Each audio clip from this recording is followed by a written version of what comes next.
Selanjutnya contoh dari akuisisi. Akuisisi itu Assalamualaikum warahmatullahi wabarakatuh. Kami dari kelompok Alama Sawat Cuk. Nah, Oh, kedengaran enggak kalau gitu? Hah? Hah? Kedengaran enggak? Kena pesawat. coba cut lo. Nah, Assalamualaikum warahmatullahi wabarakatuh.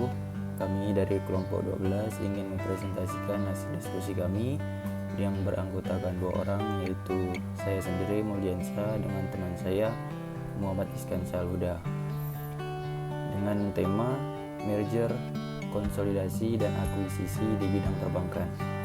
Apa itu merger, konsolidasi, dan akuisisi? 3 komponen pembuatan aturan atau skema penggabungan usaha dan bisnis.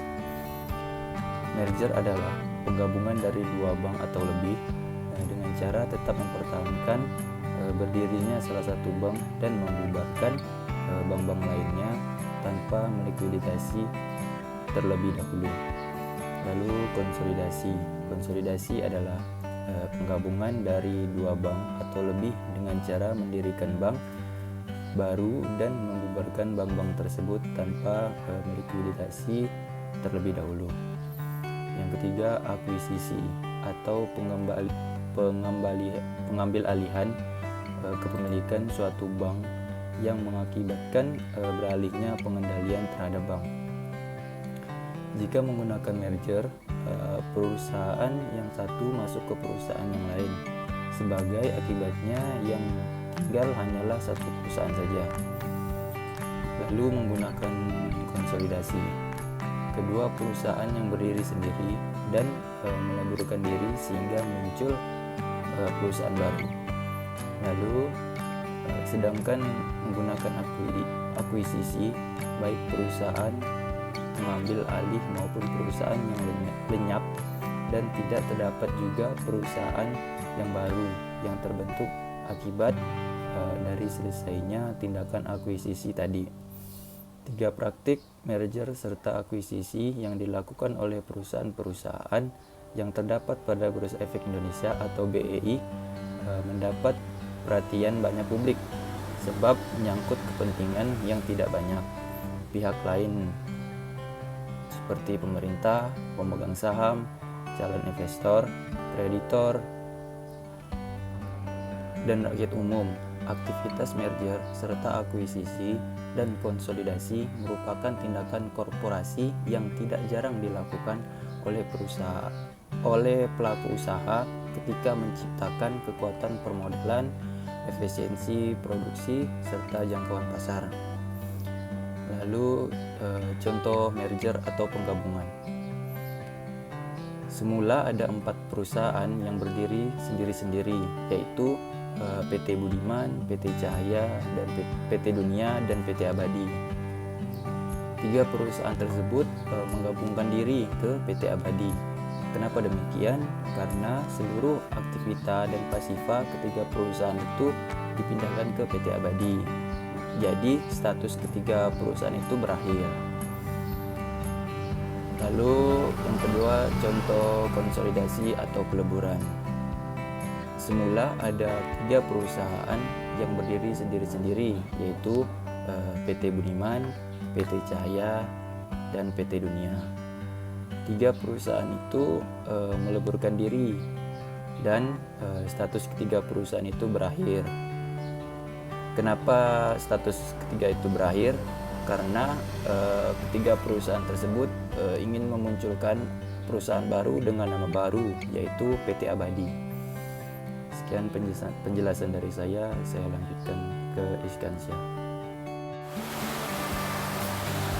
selanjutnya contoh dari akuisisi. Akuisisi merupakan pengambil alihan atau yang kita kenal itu saham. Contohnya itu semisal ada 3 perusahaan yang diantaranya bernama PT Abadi, PT Budiman, dan PT Cahaya, yang dimana 3 perusahaan itu berdiri sendiri. Terus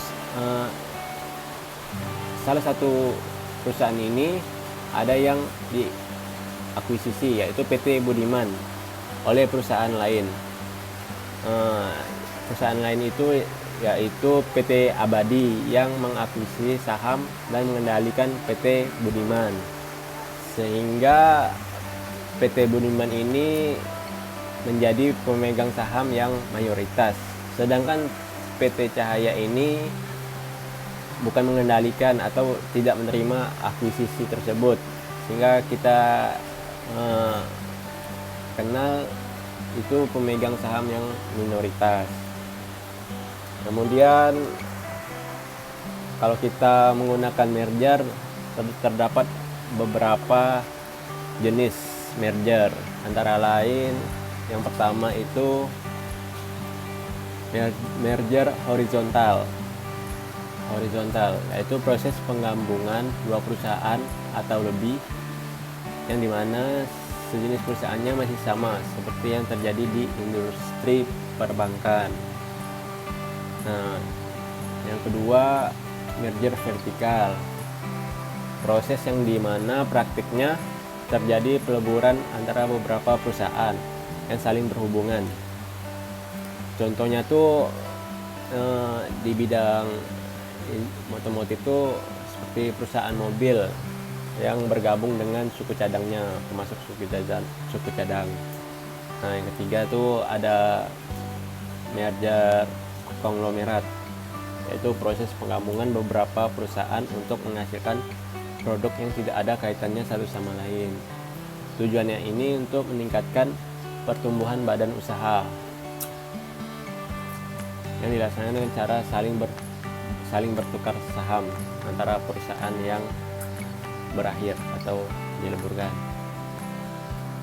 Nah, ketiga skema ini hanya bisa dilakukan atas dasar rapat umum para investor yang membentuk suatu keputusan buat melakukan merger.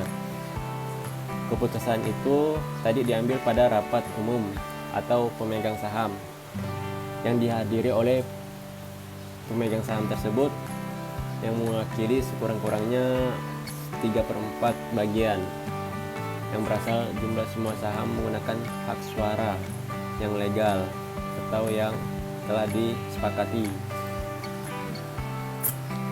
Demikian hasil presentasi kami, kurang lebihnya dari kami mohon maaf. Wabillahi taufiq wal hidayah. Wassalamualaikum warahmatullahi wabarakatuh. Sampai jumpa.